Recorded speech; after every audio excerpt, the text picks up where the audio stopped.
the Marketing Mavericks, and today we are discussing our group project's implications and recommendations.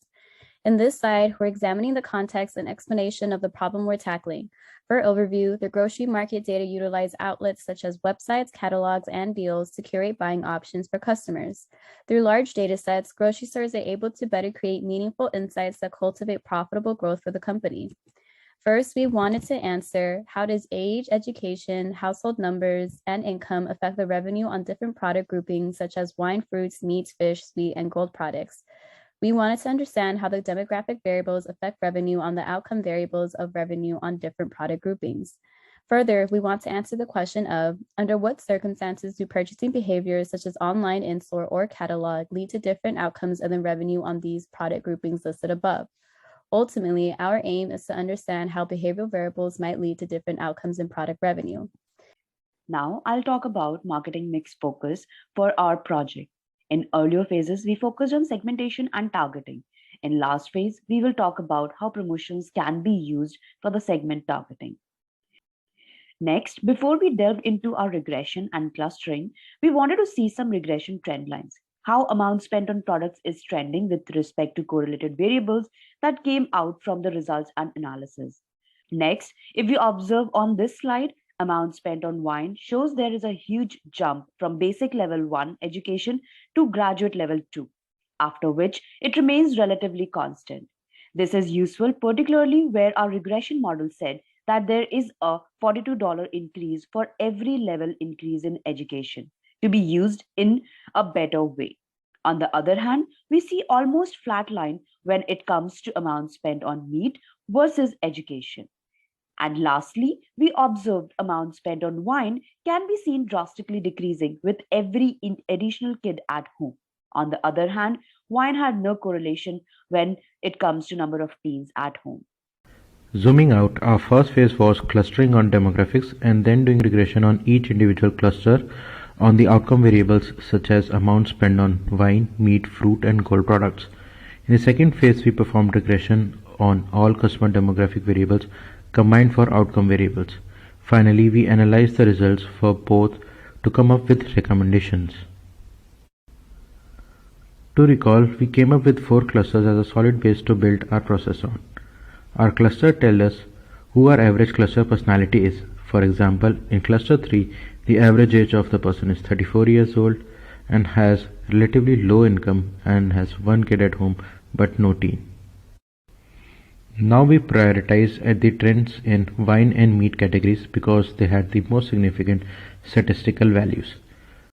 So we want to revisit our demographic and wine purchasing behavior regression here. And we notice that education is a significant contributor to increasing wine purchases by around $43 per level of increase in education.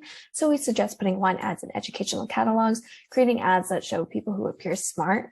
Also, more income actually drives the wine purchases, which means that we suggest catalog and web purchase ads targeted towards affluent individuals, as well as kids are actually a significant contributor to decreasing wine purchases by around $200.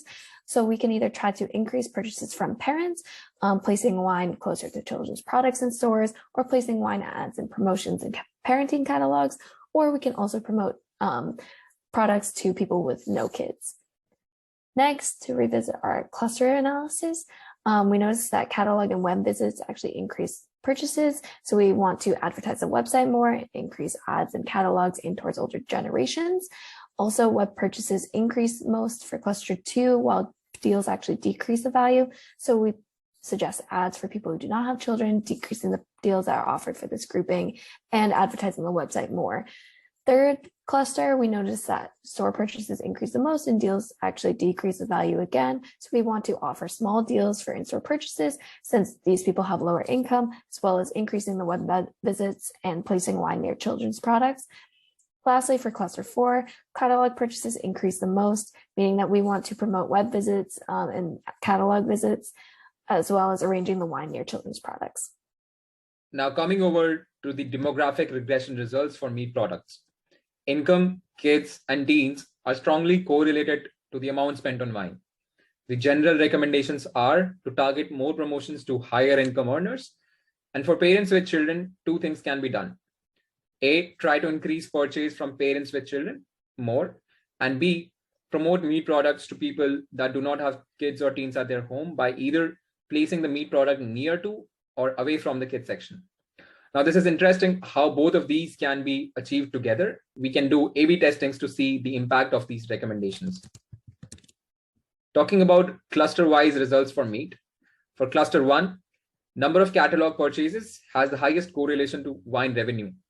Hence, catalog ads and deal promotions can be done for these group. For cluster 2, catalog purchases and website visits in the last 30 days impact wine revenue positively and negatively, respectively. Running catalog ads for people who do not have children and have a high income, as well as excluding or reducing them on any promotions for people visiting in the last 30 days can be done. For cluster 3 and 4, catalog and store purchases are the most significant. Promotions on such personas can be done both on catalog and within store. We have the recommendations by cluster. But when it comes to how much budget should we divide amongst these clusters, we used overall regression equation on demography to calculate the relative revenue for each cluster.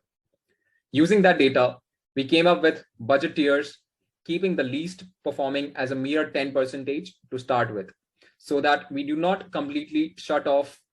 Management can use these insights to plan budget allocations as called out earlier, understand who their customers are, optimize specific channels for certain products, and do further A/B testings with the recommendations provided in the previous slides.